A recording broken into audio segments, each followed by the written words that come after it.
আপনি 90% মুসলমান হয়ে এখনো চুপ আছেন। খোদার কসম করে বলছি, এমন দিন আসবে, এখনো যদি আপনারা চুপ থাকেন, এখনো যদি আমরা চুপ থাকি, এখনো যদি আমরা সবকিছু মুখ বন্ধ করে সহ্য করে নেই, খোদার কসম করে বলছি 10 বছর পরে, 50 বছর পরে আপনি স্পষ্ট আওয়াজে আয়াজান দিতে পারবেন না, আপনি মসজিদে এসে নামাজ আদায় করতে পারবেন না, আপনি ব্যবসা বাণিজ্যে অংশগ্রহণ করতে পারবেন না, রাষ্ট্রীয়ভাবে আপনি কোনো কর্মকাণ্ডে অংশগ্রহণ করতে পারবেন না। ঠিক কিনা বলেন? আল্লাহ তাবারক ওয়া তাআলার হাবিব সাল্লাল্লাহু আলাইহি ওয়াসাল্লাম আমাদের মধ্যে জানিয়ে এসেছেন আল্লাহর তরফ থেকে, সেটা গ্রহণ করতে হবে, অ্যাকসেপ্ট করতে হবে। ঠিক কিনা বলেন?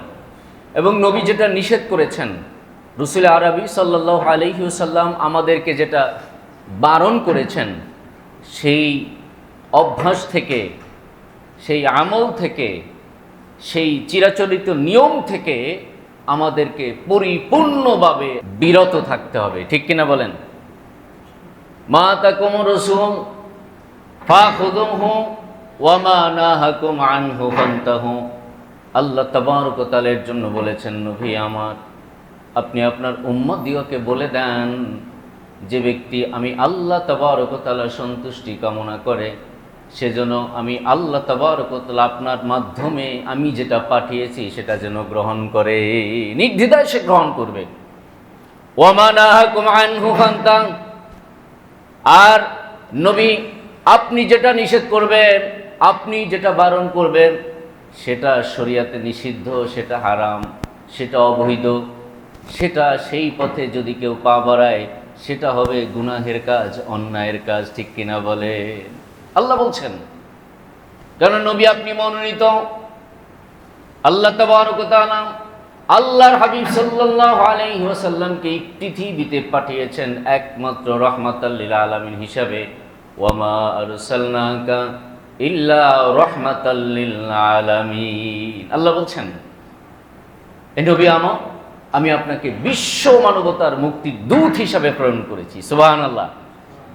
আল্লাহর নবী শুধু মুসলিমদের জন্য রহমত না, আল্লাহর হাবিব সাল্লাল্লাহু আলাইহি সাল্লাম রহমাতুল্লাহ কুল কায়নাতের, আল্লাহ তাবারক ওয়া তাআলার ওয়াহদানিয়াত এবং রুবুবিয়াতের ক্ষমতা যত দূর বিস্তৃত, তত দূর সকল জাতির জন্য আল্লাহর হাবিব সাল্লাল্লাহু আলাইহি সাল্লাম রহমত। ঠিক কিনা বলেন?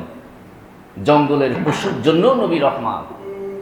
ইহুদি, খ্রিস্টান, নাচারা, পৃথিবীতে যত সভ্যতা জন্ম নিয়েছে এবং কিয়ামত পর্যন্ত যত সভ্যতা জন্ম নিবে, সৃষ্টি হবে সকল সভ্যতার জন্য একমাত্র রাসূল পাক সাল্লাল্লাহু আলাইহি ওয়াসাল্লাম অনুকরণীয়, অনুসরণীয় এবং বরণীয়। ঠিক কিনা বলেন? সেই আল্লাহর হাবিব সাল্লাল্লাহু আলাইহি ওয়াসাল্লাম আমাদেরকে এর জন্য বলে দিয়েছেন যে আল্লাহ তাবারক ওয়া তাআলা আমাদেরকে জানিয়ে দিয়েছেন, নবী যেটা নিষেধ করবেন সেটা থেকে আমাদেরকে বিরত থাকতে হবে। ঠিক কিনা বলেন? এজন্য আল্লাহ বলছেন, ইন্না দীনা ইনদাল্লাহিল ইসলাম। আমি আল্লাহর কাছে একমাত্র মনোনীত, অ্যাকসেপ্টেবল, গ্রহণযোগ্য ধর্ম হলো ইসলাম। সুবহানাল্লাহ বলেন। ইসলামের রূপরেখা কে দিয়েছে বলেন? কে দিয়েছে? রাসূল আরবি সাল্লাল্লাহু আলাইহি ওয়াসাল্লাম আমাদেরকে ইসলামের রূপরেখা প্রদান করেছে। ঠিক কিনা বলেন? আল্লাহর হাবিব যে রূপরেখা আমাদেরকে দিয়েছেন, আল্লাহর হাবিব আমাদেরকে যে দৈনন্দিন জীবন পরিচালনার জন্য যে সলিউশন দিয়েছেন, রাসূল আরবি সাল্লাল্লাহু আলাইহি ওয়াসাল্লাম আমাদের ব্যক্তিগত জীবন থেকে আন্তর্জাতিক পরিমণ্ডল পর্যন্ত প্রত্যেকটি পদক্ষেপে কিভাবে আমাদের জীবন পরিচালনা করতে হবে, বাস্তবায়ন করতে হবে, প্রত্যেকটি দিক নির্দেশনা আল্লাহ তাবারক ওয়া তাআলার তরফ থেকে আল্লাহর হাবিব সাল্লাল্লাহু আলাইহি ওয়াসাল্লাম আমাদেরকে প্রদান করেছেন, আমাদেরকে ব্যাপকভাবে বর্ণনা করেছেন, দিক নির্দেশনা প্রদান করেছেন। ঠিক কিনা বলেন? এর জন্য সম্মানিত সুধী ভাইয়েরা আমার, আমরা বাংলাদেশে যেভাবে বসবাস করি, হিন্দু, খ্রিস্টান, বৌদ্ধ যত ধর্মাবলম্বী আছে না কেন, সকলকে ঘিরেই আমরা শান্তি, সৌহার্দ্যপূর্ণ আচরণের মাধ্যমে এবং আমাদের অপর ধর্মাবলম্বী যারা আছে তাদের সাথে আমাদের যে হৃদ্যতা, ভালোবাসা, সব কিছু মিলিয়ে বাংলাদেশ একটা শান্তিপূর্ণ দেশে হিসাবে পরিগণিত, পরিচালিত এবং আমরা সেভাবেই বসবাস করে আসছি, ঠিক কিনা বলেন? কিন্তু কিছু উগ্রবাদীরা আমাদের মধ্যে, আমাদের সম্প্রীতির মধ্যে, আমাদের ঐক্যের মধ্যে, আমাদের শান্তিপূর্ণ পরিবেশের মধ্যে তারা ব্যাঘাত ঘটাতে চায়, তারা অনৈক্য সৃষ্টি করতে চায়। তারা বাংলাদেশে বিশ্বের কাছে সাম্প্রদায়িক দেশ হিসাবে পরিচিতি করাতে চায়। কিন্তু শত বছর ধরে সেই বাংলাদেশ যেভাবে চলে আসছে, যেভাবে পরিচালিত হচ্ছে, যেভাবে আমরা সৌহার্দ্যপূর্ণ আচরণের মাধ্যমে, সহমর্মিতাপূর্ণ আচরণের মাধ্যমে আমরা বসবাস করে আসছি, সেই ইতিহাস এবং ঐতিহ্য আমাদের কিছু ভাইয়েরা বুলণ্ঠিত করতে চায়, ঠিক কিনা বলেন? আমরা সেটা দিব না, দিব বলেন? আমরা সেটা দিব না।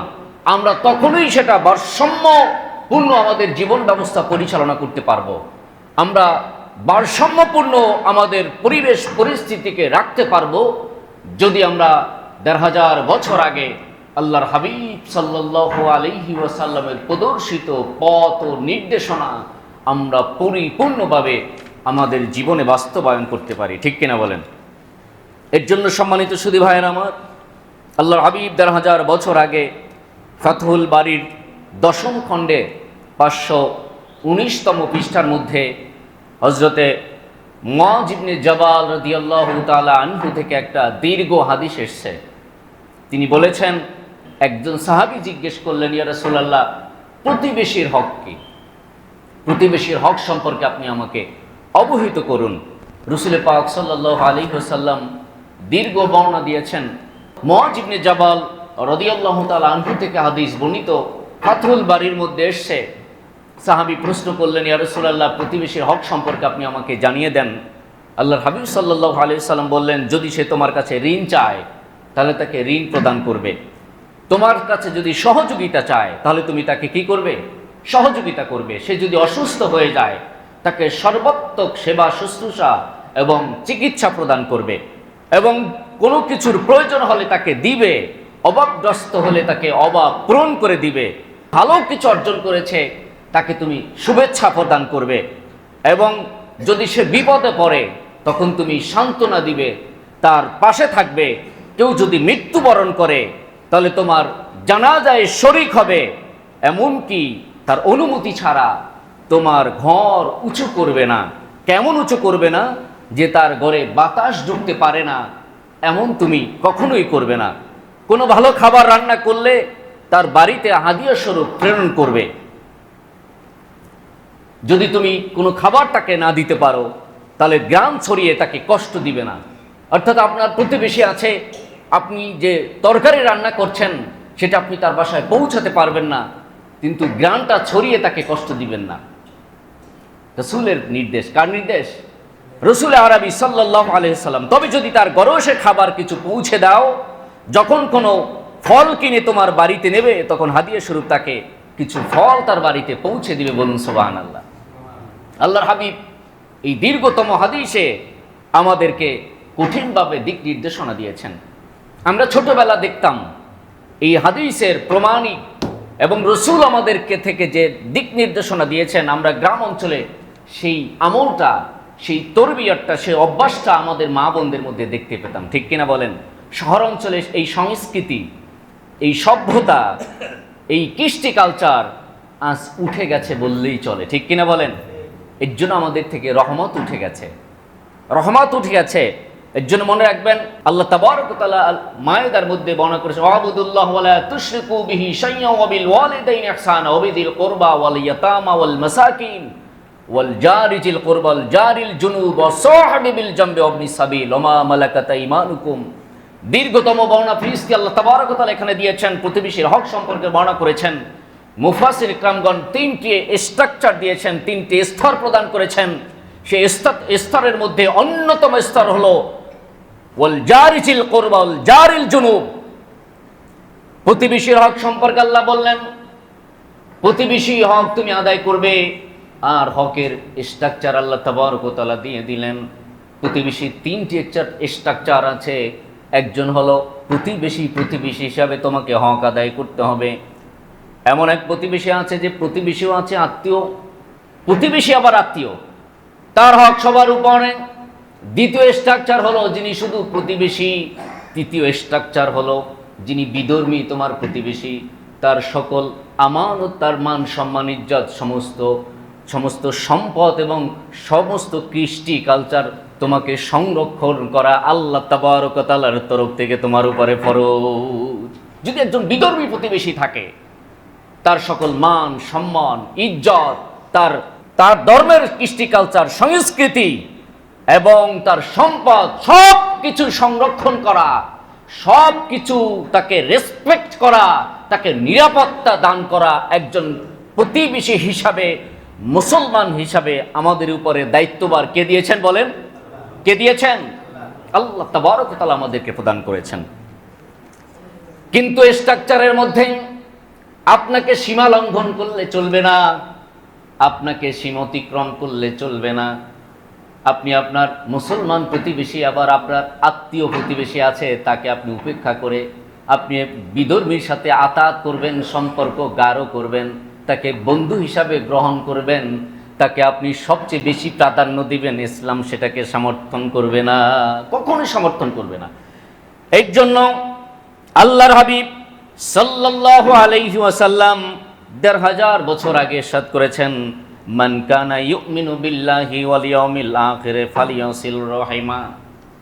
যে ব্যক্তি আল্লাহ তাবারক ওয়া তাআলার উপরে বিশ্বাস করে এবং কিয়ামতের উপরে বিশ্বাস রাখে, সে যেন তার আত্মীয়তার সম্পর্ক, প্রতিবেশীর সম্পর্ক রক্ষা করে। বলুন সুবহানাল্লাহ। আপনি একজন মুমিন কিনা, আপনি একজন মুসলমান কিনা, আপনি একজন ইমানদার কিনা, এটা প্রমাণ করবে আপনার প্রতিবেশীর সাথে সম্পর্ক আপনার কেমন, আপনার আত্মীয় সম্পর্কের সাথে, আত্মীয়তার সম্পর্ক আপনার সাথে কেমন, বন্ধন কেমন, কত গভীর। এর দ্বারা প্রমাণ হবে আপনি অত স্বচ্ছ, আপনি অত সাবলীল, আপনি তত বেশি ইমানদার। বলুন সুবহানাল্লাহ। সম্মানিত সুধী ভাইয়েরা আমার, আমি শুরুতে বর্ণনা করেছিলাম আল্লাহ তাবারক ওয়া তাআলা আমাদেরকে যে বর্ণনা করেছেন, আল্লাহর হাবিব সাল্লাল্লাহু আলাইহি ওয়াসাল্লামের মাধ্যমে আল্লাহ তাবারক ওয়া তাআলা আমাদেরকে পরিপূর্ণতা ঘোষণা করেছেন। ইসলামকে কিসে বলেন? ইসলামকে আবার ঘোষণা করে, ওমাই ইয়াবতাগি গায়রাল ইসলাম দীনান ফালা ইউকবাল মিন। আমি ইসলামকে পরিপূর্ণ করেছি, আর তুমি সেই ইসলামকে বাদ দিয়ে অন্য কিছু গ্রহণ করবে, অন্য কিছুর মত পথ অবলম্বন করবে, তুমি পরিচালনা করবে, আমি আল্লাহ তাবারক ওয়া তাআলা সেটা তোমার থেকে গ্রহণ করব না, কখনোই করব না। আমি কাফেরদের সাথে সম্পর্কটা কেমন রাখবো? আমি শুরুতেই বলেছি, প্রতিবেশী হিসাবে আমরা তাদের সাথে প্রতিবেশী সম্পর্ক রাখবো, কিন্তু বন্ধুত্বের সম্পর্ক একজন কাফের মুশরিকদের সাথে করা যাবে কিনা সেটা আমরা কোরআন হাদিস থেকে জেনে নিব, ঠিক কিনা বলেন? আল্লাহ তাবারক ওয়া তাআলা সূরা মায়েদার ৫১ নম্বর আয়াতে ইরশাদ করেছেন, ইয়া আইয়ুহাল্লাযীনা আমানু লা তাত্তাখিযুল ইয়াহুদা ওয়ান নাসারা আউলিয়া বা'দুহুম আউলিয়া বা'দ। আল্লাহ বললেন, হে ঈমানদারগণ, লা তাত্তাখিযুল ইয়াহুদা ওয়ান নাসারা, ইহুদি এবং নাসারা অংশীদারিত্ব যারা করে, নাসারাদের মধ্যে অংশীদারিত্ব যারা করে, হিন্দু খ্রিস্টান নাসারা সকল এর মধ্যে নিমজ্জিত আছে। আল্লাহ বললেন, আউলিয়া ও বা'দুহুম আউলিয়া বা'দ। আল্লাহ বললেন, এই ইহুদি খ্রিস্টান নাসারা যারা বিধর্মী আছে, তারা একে অপরের বন্ধু। তারা কি? একে অপরের বন্ধু। এবং আল্লাহ এরপরে বললেন, ওয়ামাইয়াতাওয়াল্লাহুম মিনকুম ফাইন্নাহু মিনহুম। ইহুদি খ্রিস্টান নাসারা এবং হিন্দু সম্প্রদায়ের সাথে যারা বন্ধুত্ব স্থাপন করবে, যারা তাকে বন্ধু হিসাবে মেনে নিবে, তারা তাদের দলের একজন সদস্য হিসাবে, একজন অধীনস্থ হিসাবেই আল্লাহ তাবারক ওয়া তাআলার কাছে পরিগণিত হবে, তারা সেই হিসাবে পরিগণিত হবে। এরপরে আল্লাহ বললেন, ইন্নাল্লাহা লা ইয়াহদিল কওমাল যালিমিন। নিশ্চয়ই যারা সীমা লঙ্ঘন করে, কি করে? সীমা লঙ্ঘন করে, আল্লাহর নির্দেশনাকে মেনে না নেয়, আল্লাহ তাবারক ওয়া তাআলা তাদেরকে হেদায়েত দেন না, কখনোই হেদায়েত দিবেন না। আল্লাহ তাবারক ওয়া তাআলা যে নির্দেশনা আমাদেরকে দিয়েছেন, সেভাবেই আমাদেরকে মানতে হবে। এর জন্য আমি বন্ধু হিসাবে কাকে গ্রহণ করব, এটা আল্লাহর হাবিব সাল্লাল্লাহু আলাইহি ওয়াসাল্লাম তিরমিজি শরীফের 2378 নম্বর হাদিসে আবু হুরায়রা রাদিয়াল্লাহু তাআলা আনহু থেকে হাদিস তিনি বর্ণনা করেছেন। আন আবি হুরায়রা রাদিয়াল্লাহু তাআলা আনহু قال قال النبي صلى الله عليه وسلم الرجل على دين خليلي فلينظر احدكم من يخليلي। তুমি জীবন পরিচালনা করার জন্য যখন কারোর সাথে বন্ধুত্ব করবে আগে তাকে পরখ করে নিবে, তাকে পরীক্ষা করবে, কেননা একজন বন্ধু আর একজন বন্ধুকে পরিপূর্ণভাবে অনুসরণ করে। সুবহানাল্লাহ। কেমন অনুসরণ করে? বন্ধু যেভাবে কথা বলে, একজন ভালোবাসার বন্ধু সেভাবেই কথা বলতে চায়। একজন বন্ধু যে পোশাক পরে আর একজন বন্ধু সেভাবেই পোশাক পরতে চায়, ঠিক কিনা বলেন? একজন বন্ধু যে স্ট্রাকচারে জীবন যাপন করে আর একজন বন্ধু সেই স্ট্রাকচারেই জীবন যাপন করতে চায়। একজন বন্ধু যাদের সাথে সম্পর্ক রাখে ওই বন্ধু তার সাথেই সম্পর্ক রাখতে চায়, ঠিক কিনা বলেন? এটা ভালোবাসার বন্ধন। আপনি না চাইলেও আপনার মধ্যে সে অভ্যাস চলে আসবে। আপনি যদি নাও চান, আপনি যদি অনুকরণ করতে নাও চান, তারপরও আপনার অজান্তেই সেই বন্ধুর প্রভাব, কৃষ্টি, কালচার, অভ্যাসগুলো আপনার মধ্যেই পরিগণিত হবে।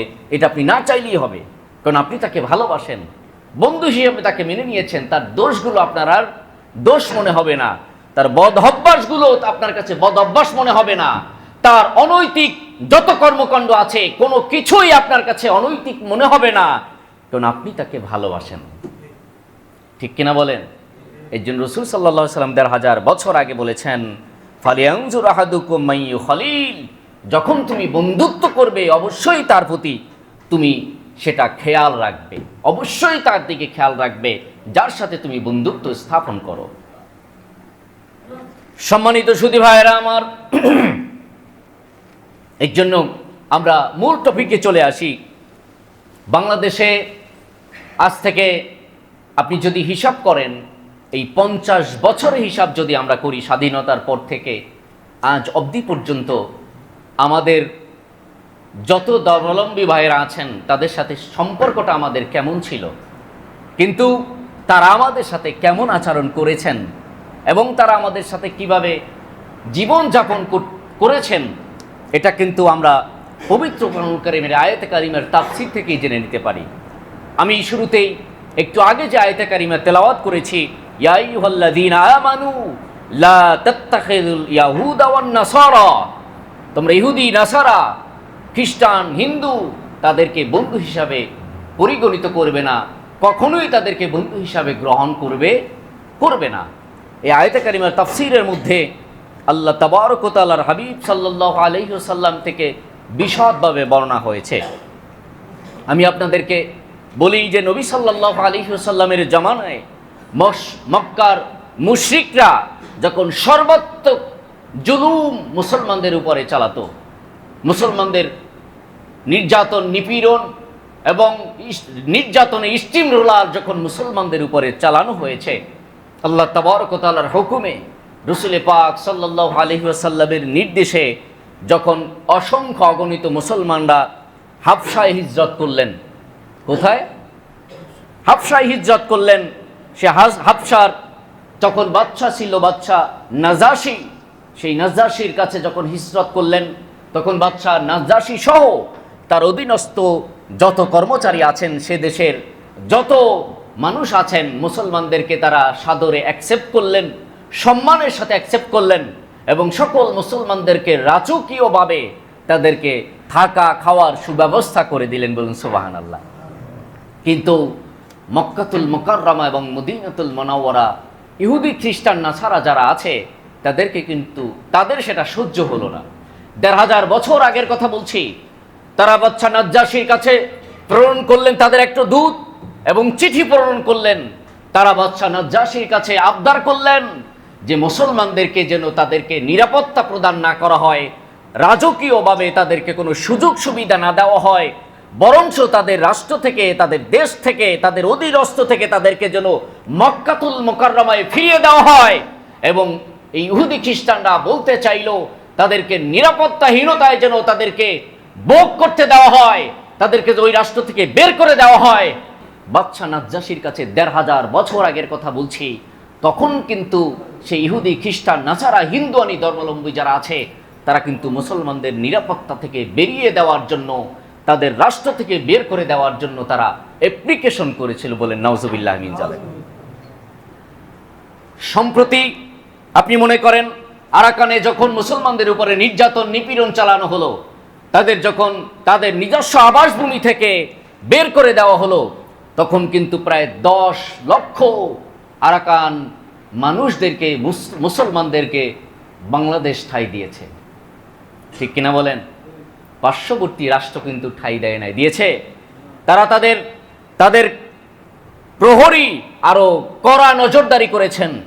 অসংখ্য অগণিত মুসলমান রাস্তায়, নদীতে, সাগরে, জঙ্গলে মারা গিয়েছে, ইতিহাস তার সাক্ষী আছে। ঠিক কিনা বলেন? কিন্তু বাংলাদেশ তাদেরকে আশ্রয় দিয়েছেন। এর জন্য মাননীয় প্রধানমন্ত্রী সহ যারা সংশ্লিষ্ট আছেন এর সাথে আমরা তাদেরকে ধন্যবাদ জানাই। ঠিক কিনা বলেন?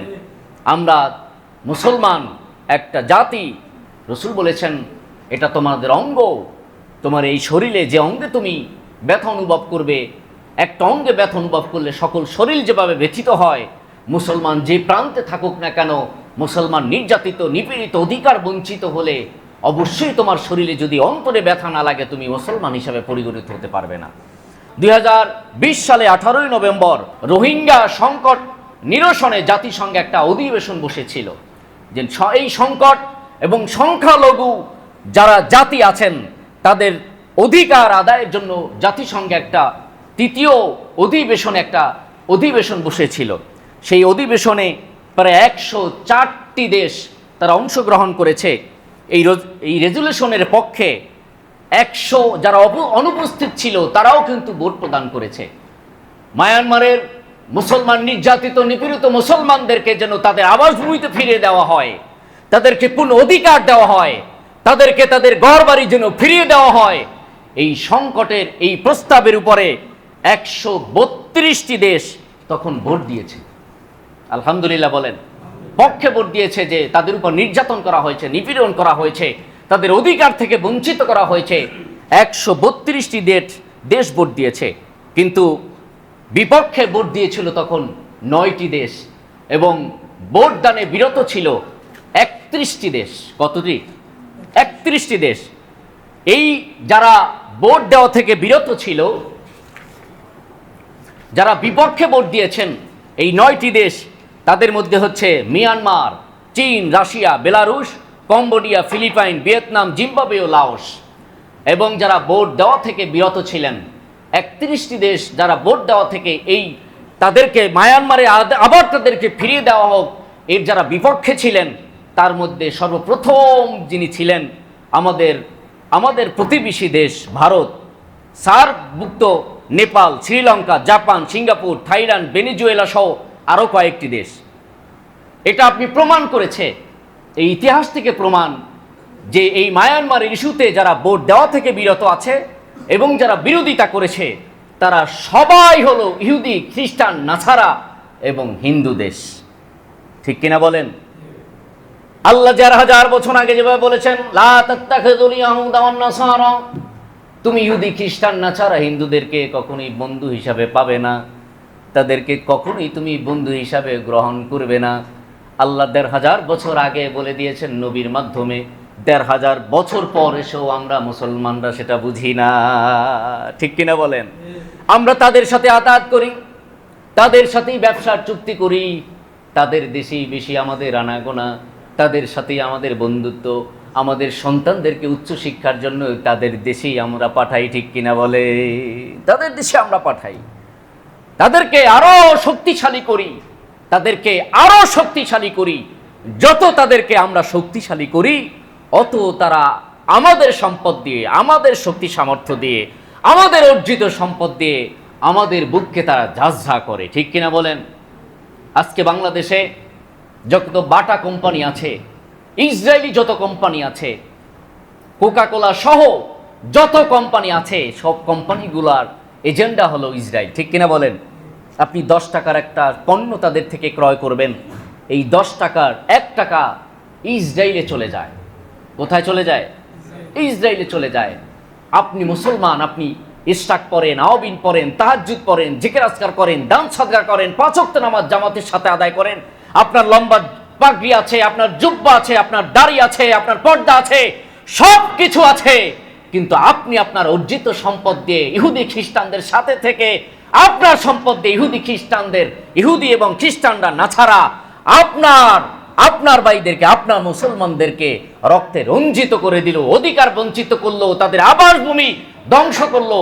আর আপনি চেয়ে চেয়ে দেখলেন, আপনি রাতের গভীরে চোখের পানি ফেলে দোয়া করলেন, আপনি মসজিদে এসে কান্নাকাটি করলে দোয়া করলেন, খোদার কসম আপনি তাদের সাথে সম্পর্ক রাখবেন, আপনি তাদের পাশে থাকবেন, আর্থিক লেনদেন করবেন, তাদের ব্যবসার সাথে সংযুক্ত থাকবেন, তাদের সাথে সম্পর্ক রাখবেন। আপনার দোয়া করা আর একজন পাগলের সাথে প্রলাপ করা ঠিক সমান, ঠিক কিনা বলেন? আপনি যতক্ষণ পর্যন্ত তাদের সাথে সম্পর্ক ছিন্ন করতে না পারবেন, আপনি যতক্ষণ পর্যন্ত অন্তরে ঘৃণা জন্মাতে না পারবেন, আপনি যতক্ষণ পর্যন্ত ব্যবসা বাণিজ্য মুআমালাত মুশাহারাত তাদের সাথে সকল সম্পর্ক ছিন্ন করতে না পারবেন, অতক্ষণ পর্যন্ত আপনার চোখের পানি আপনার রবের দরবার পর্যন্ত পৌঁছবে না। মান তাশাব্বা বিকওমিন ফাহুয়া মিনহুম। ১৫০০ বছর আগে আল্লাহর হাবিব সাল্লাল্লাহু আলাইহি ওয়াসাল্লামের জন্য বলেছেন, তুমি যার সাথে সম্পর্ক রাখবে কিয়ামতের ময়দানে তুমি তার সাথেই উঠবে, তার সাথেই উঠবে। এর জন্য দেখা যায় বাংলাদেশের মধ্যে সবচেয়ে ব্যবসায়ীদের মধ্যে প্রতিষ্ঠিত ব্যবসায়ী হলো হিন্দুরা, ঠিক কিনা বলেন? তারা কি এমনি প্রতিষ্ঠিত হয়েছে? কথা বলে না। প্রতিষ্ঠিত এমনি এমনি হয়েছে? আমরা তাদেরকে প্রতিষ্ঠিত করেছি, ঠিক কিনা বলেন? আমরা তাদেরকে প্রতিষ্ঠিত করেছি। আজকে দেখেন, দৈনিক যুগান্তর, ইনকিলাব এবং সমকালের প্রতিবেদন তৈরি করা হয়েছে।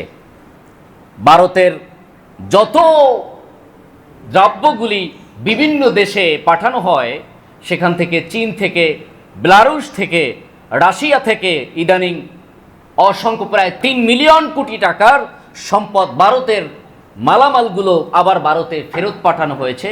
কারণ হলো দুইটা। নাম্বার 1, সকল পণ্যের মধ্যে গোমূত্র পাওয়া গেছে, আলামত পাওয়া গেছে, এবং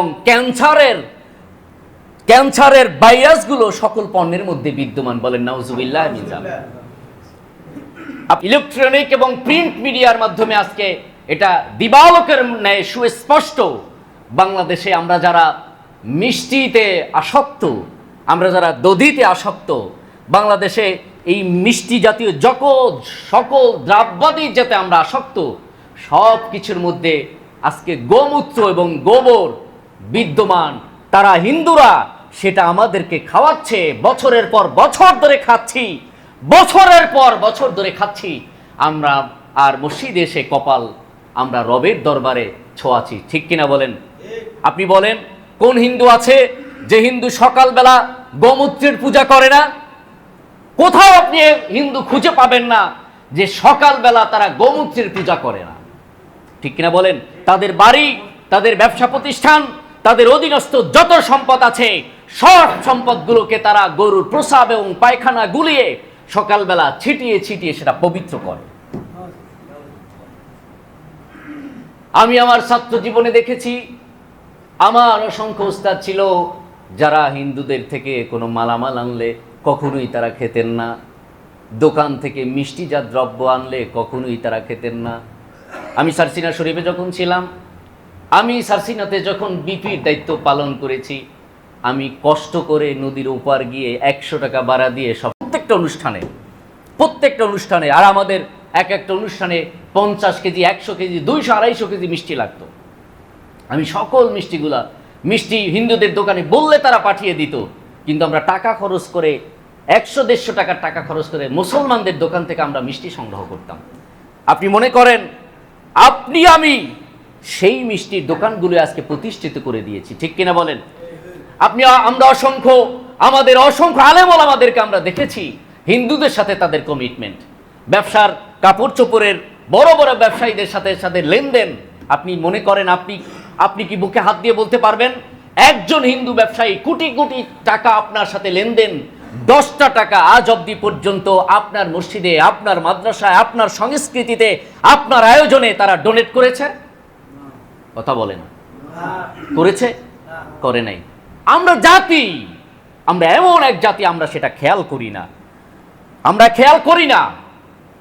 আপনি সম্প্রতি 2019 সালে 16ই জুলাই যখন আমেরিকা প্রেসিডেন্সিয়ালে ডোনাল্ড ট্রাম্প, সেই ডোনাল্ড ট্রাম্পের আয়োজনে উনি একটা আয়োজন করেছিলেন যে ধর্মীয় স্বাধীনতা ও সহিংসতা বিষয়ে পৃথিবীর বিভিন্ন রাষ্ট্রের ধর্মীয় প্রতিনিধিদেরকে নিয়ে তিনি একটা হোয়াইট হাউসে আয়োজন করেছিলেন। আপনারা সবাই জানেন, সেটা ভাইরাল হয়েছিল এবং ইলেকট্রনিক এবং প্রিন্ট মিডিয়া থেকে আমরা সেটা সংগ্রহ করেছি।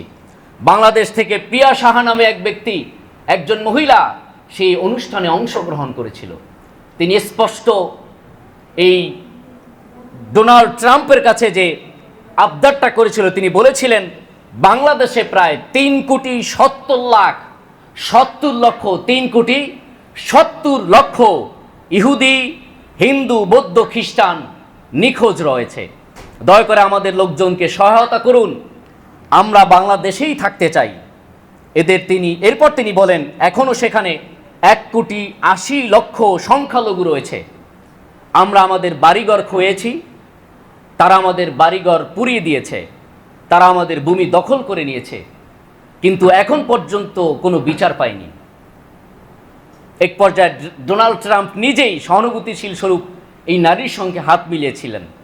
এক সময় ট্রাম্প প্রশ্ন করেন কারা জমি দখল করেছে, তখন তিনি বলেছিলেন, ট্রাম্পের প্রশ্নোত্তরে বলছিলেন তারা মুসলমান মৌলবাদী।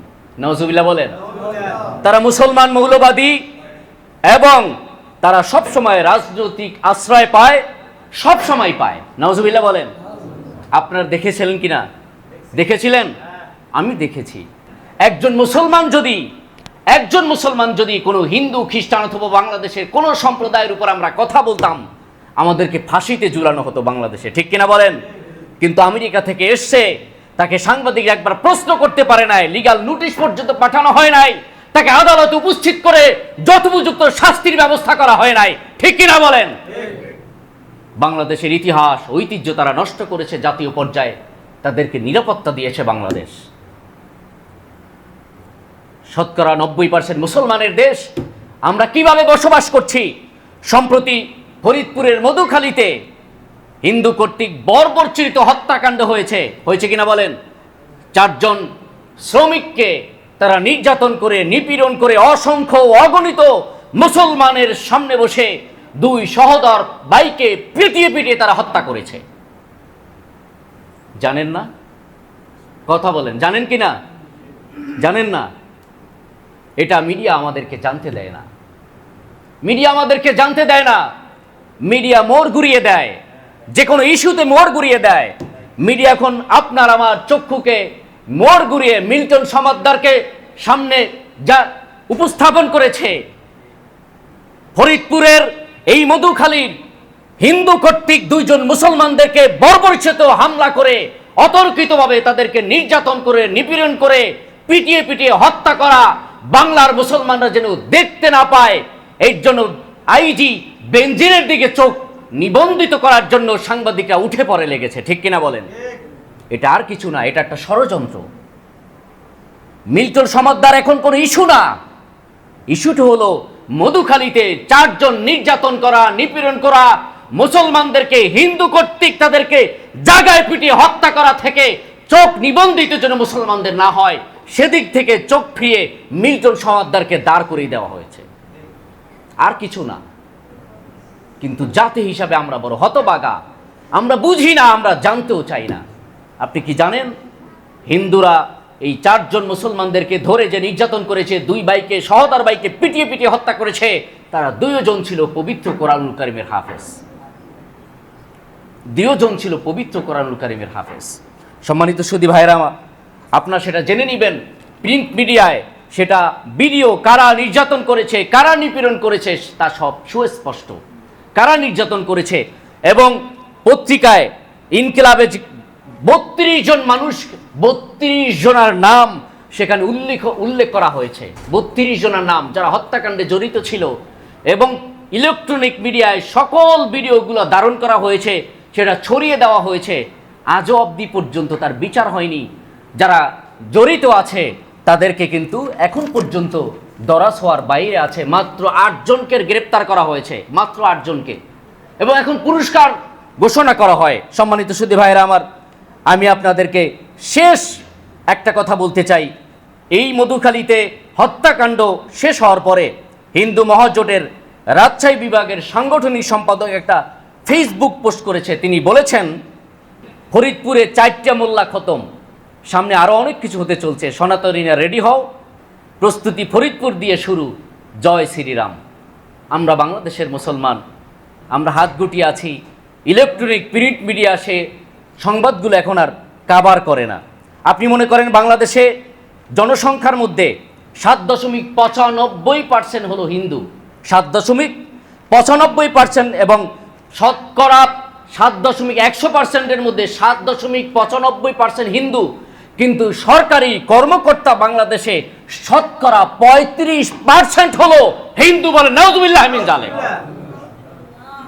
100% শতকরা 90% মুসলমানদের দেশের মধ্যে 35% ঊর্ধ্বতন কর্মকর্তা হলো হিন্দু। আপনি কোন দেশে বসবাস করছেন? মাদ্রাসা শিক্ষা বোর্ড পর্যন্ত উচ্চপদস্থ সকল কর্মকর্তা হলো হিন্দু, সকল কর্মকর্তা হিন্দু।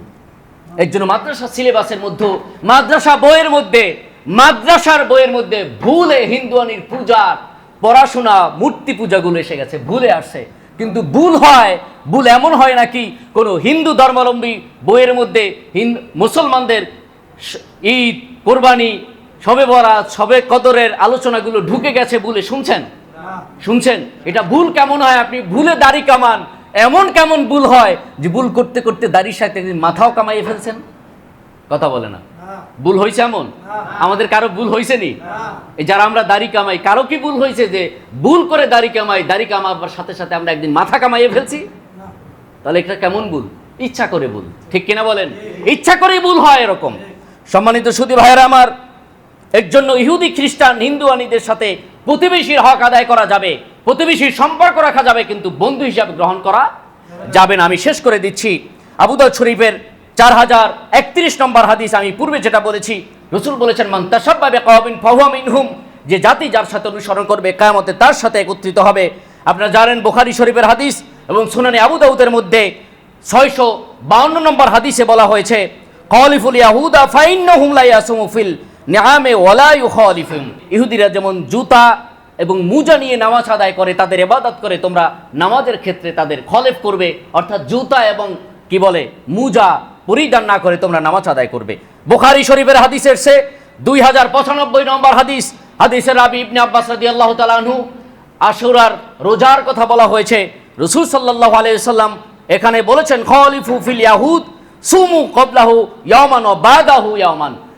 ইহুদিরা এই আশুরার দিনে রোজা রাখে, তোমরা যদি আশুরার দিন রোজা রাখো, হয়তো আশুরার একদিন আগে একটা রোজা রাখবে সংযুক্ত করে, অথবা আশুরার পরে একদিন রোজা রাখবে। অর্থাৎ ইহুদিদের সাথে তোমরা সম্পর্ক করবে না, তারা যেভাবে আমল করে তোমরা সেভাবে আমল করবে না। এটা রাসূল পাক সাল্লাল্লাহু আলাইহি ওয়াসাল্লামের নির্দেশনা। আল্লাহর হাবিব সাল্লাল্লাহু আলাইহি ওয়াসাল্লাম 1000 বছর আগে বলেছেন, মুশরিকদের সাথে সম্পর্ক রাখে, তার সাথে বসবাস করে, কিয়ামতে তার সাথেই আল্লাহ তাবারক ওয়া তাআলা একত্রিত করে দিবেন। আবু দাউদ শরীফের 2778 নম্বর হাদিস। আল্লাহর হাবিব সাল্লাল্লাহু আলাইহি ওয়াসাল্লাম আরও দীর্ঘ হাদিস বর্ণনা করেছেন, সময় সংক্ষিপ্ততার সাথে আমি সেদিকে যাচ্ছি না। আল্লাহর হাবিব সাল্লাল্লাহু আলাইহি ওয়াসাল্লাম বুখারী শরীফের 5378 নম্বর হাদিসে দীর্ঘ হাদিস বর্ণনা করেছেন, আল মাররু মান আহাব্বা, তাদের সংস্কৃতির সাথে, তাদের উৎসবের সাথে বলেছেন, উৎসব এবং আয়োজনের সাথে দুনিয়া যার সাথে যার সম্পর্ক রাখবে, কিয়ামতের ময়দানে রব্বুল আলামিন তার সাথেই তাকে একত্রিত করে দিবেন। বলেন নাউজুবিল্লাহ। আমাদের হিন্দুদের কৃষ্টি কালচার, সংস্কৃতি, পূজা পার্বণে আমরা অংশগ্রহণ করি, ঠিক কিনা বলেন? কোন হিন্দুদেরকে দেখেছেন ঈদের দিনে আপনার বাড়িতে আপনাকে সংবর্ধনা দেওয়ার জন্য, ঈদে কোলাকুলি করার জন্য, ঈদে হাদিয়া দেওয়ার জন্য, ঈদে আপনার সাথে একটু মুআমালাত করার জন্য আপনার বাড়িতে আসছে? আসে নাই। আমরা কিন্তু তাদের বাড়িতে যাই, হোলি উৎসবে আমরা মুসলমান অংশগ্রহণ করি, পূজা পার্বণে আমরা অংশগ্রহণ করি। নাউজুবিল্লাহ মিন যালিক। বলেন হিন্দুদের কোনো উৎসব বা বিজয় আনন্দিত হওয়া যাবে না, মুসলিমের খাবার অমুসলিমদের খাবার গ্রহণ করা যাবে না, আমি পূর্বে সেটা আলোচনা করেছি। অমুসলিমদের বানানো তরল খাবার জাতীয় বস্তু খাওয়া থেকে বিরত থাকতে হবে, সেটা আমি পূর্বে আলোচনা করেছি। সম্মানিত সুধী ভাইয়েরা আমার, আমি সর্বশেষ যে কথাটা বলতে চাই, আমরা যদি মুসলমানদের ইতিহাস এবং ঐতিহ্য, শিক্ষা, সংস্কৃতি ধরে রাখতে চাই, তাহলে আমাদেরকে রসুলের আদর্শের দিকে ফিরে যেতে হবে, ঠিক কিনা? আমাদের প্রত্যেকটি কৃষ্টি কালচারে দাড়ি, টুপি, পাঞ্জাবি, আমাদের সকল উৎসবগুলো আমেজের সাথে, উৎসবের সাথে জাঁকজমকপূর্ণভাবে আমাদেরকে সে আয়োজন করতে হবে, ঠিক কিনা বলেন? ঢাকা বিশ্ববিদ্যালয়ের মতো জায়গায়, যেখানে স্যার সলিমুল্লাহ 100 বিঘা জমি, একজন মুসলমান 100 বিঘা জমি ইসলামী শিক্ষা সংস্কৃতি এবং মুসলমানদের শিক্ষা সংস্কৃতির জন্য ঢাকা বিশ্ববিদ্যালয় দান করেছেন। স্যার সলিমুল্লাহর নাম পর্যন্ত ঢাকা বিশ্ববিদ্যালয়ে আজকে উচ্চারণ হয় না। ঢাকা বিশ্ববিদ্যালয়ে আজকে হোলি উৎসবের অনুমোদন হয়, আজকে পূজা পার্বণের অনুমোদন হয়, আজকে হিন্দুয়ানি কৃষ্টি কালচারে ছোড়া তরবারি নিয়ে তারা ঢাকা বিশ্ববিদ্যালয়ে তারা আনন্দ উৎসব করতে পারে, কিন্তু ঢাকা বিশ্ববিদ্যালয়ে ইফতার মাহফিল করতে দেওয়া হয় না, কোরআন তেলাওয়াতের আয়োজন করতে দেওয়া হয় না। ঢাকা বিশ্ববিদ্যালয়ের ইস্তিসকার নামাজ পড়ার জন্য অনুমতি চাইলেও তাদেরকে অনুমতি প্রদান করা হয় না। ঢাকা বিশ্ববিদ্যালয়ের মতো জায়গায় যেখানে ইফতার মাহফিল করার বন্ধের নোটিশ দেওয়া হয়েছে, এর সাথে যারা সংশ্লিষ্ট তাদের নাম পরিচয় জানার জন্য আরেকজন মুসলমান লিগাল নোটিশ করা হয়েছে। আপনি বাংলাদেশে 90% মুসলমানে বসবাস করেন, হিন্দুদের রাজত্ব চলছে, আপনি 90% মুসলমান হয়ে এখনো চুপ আছেন। খোদার কসম করে বলছি, এমন দিন আসবে, এখনো যদি আপনারা চুপ থাকেন, এখনো যদি আমরা চুপ থাকি, এখনো যদি আমরা সবকিছু মুখ বন্ধ করে সহ্য করে নেই, খোদার কসম করে বলছি, 10 বছর পরে, 50 বছর পরে আপনি স্পষ্ট আওয়াজে আয়োজন দিতে পারবেন না, আপনি মসজিদে এসে নামাজ আদায় করতে পারবেন না, আপনি ব্যবসা বাণিজ্যে অংশগ্রহণ করতে পারবেন না, রাষ্ট্রীয়ভাবে আপনি কোনো কর্মকাণ্ডে অংশগ্রহণ করতে পারবেন না, ঠিক কিনা বলেন? আপনি স্বাধীনতার পূর্বের যদি ইতিহাস আপনি তালাশ করেন, এই সংস্কৃতিটা কেমন ছিল? হিন্দুরা বেঞ্চে গিয়ে পড়াশোনা করত, আর মুসলমানদের সন্তানরা একই স্কুলে ফ্লোরে বসে পড়াশোনা করতে হতো। ইতিহাস জানেন কিনা বলেন? জানেন কিনা? পলাশির যুদ্ধের আগের কথা বলছি, পলাশির যুদ্ধের পরের কথা বলছি। মুসলমানরা এরকম বৈষম্যের শিকার হয়েছে বাংলাদেশে। ইতিহাস ঐতিহ্য আমরা ফিরিয়ে এনেছি। আজকে ইহুদি খ্রিস্টান নাসারাদের সংস্কৃতির সাথে, তাদের সাথে ব্যবসা বাণিজ্য যাতায়াত করার সাথে আমাদের সব কিছু আমরা হারিয়ে ফেলছি। দেশের অবস্থা কোথায় যাচ্ছে, কি হচ্ছে, আমাদের কোনো খবরই নাই, ঠিক কিনা বলেন?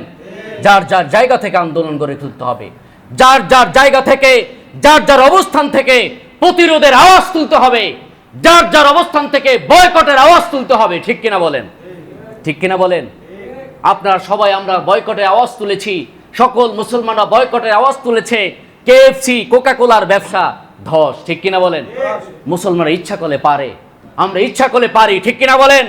আজকে যদি এখানে 500 মুসলমান উপস্থিত থাকেন, 1000 মুসলমান উপস্থিত থাকেন, আপনি যদি আজকে কসম করেন কোন হিন্দুদের দোকান থেকে 1 টাকার সম্পদ আমরা কিনবো না, ঠিক কিনা বলেন? পারবো কিনা? আমরা পারবো কিনা? পারবো কিনা? কোন ইহুদি সম্প্রদায়ের ইসরায়েলি পণ্য আমরা আজ থেকে খোদার কসম বয়কট করলাম, আমরা পারবো কিনা? না খেয়ে মরবো, না খেয়ে মরবো, অর্ধারে মরবো, আমাদের সংসার চলে যাবে, কিচ্ছু হবে না। কিন্তু আমরা ইতিহাস, ঐতিহ্য, ইসলামী সংস্কৃতি নিয়ে বাঁচতে পারবো, ঠিক কিনা বলেন? আপনি যদি এখনো সজাগ না হন, অস্তিত্ব থাকবে না। স্যার সিনা হযরত পীর সাহেব হুজুর কেবলা মাঝে মাঝে বলেন যে বুঝবা যখন পায়ের তলায় মাটি থাকবে না। আপনি তখন বুঝলেও বা কি লাভ, না বুঝলে বা কি লাভ? আপনার পায়ের তলায় যদি মাটি না থাকে, আপনি বুঝলেও কি লাভ আর না বুঝলেও কি লাভ, ঠিক কিনা বলেন? সাদ্দাম হোসেনকে যখন ফাঁসি দেওয়া হয়েছে, তখন তিনি প্রধানমন্ত্রী ছিলেন, ঠিক কিনা? তখনও তিনি রানিং প্রধানমন্ত্রী, কিন্তু তারপরেও তাকে ফাঁসি দেওয়া হয়েছে। অর্থাৎ কি? তার পায়ের তলে মাটি ছিল না, তার ক্ষমতা ছিল, তিনি প্রধানমন্ত্রী, ঠিক আছে, তার হাতে কোনো ক্ষমতা নাই, ঠিক কিনা? তাকে ফাঁসি দেওয়া হয়েছে। আল্লাহ আমাদের বোঝার তৌফিক দান করুন, বলো আল্লাহুম্মা আমিন। আরো জোরে বলো আল্লাহুম্মা আমিন।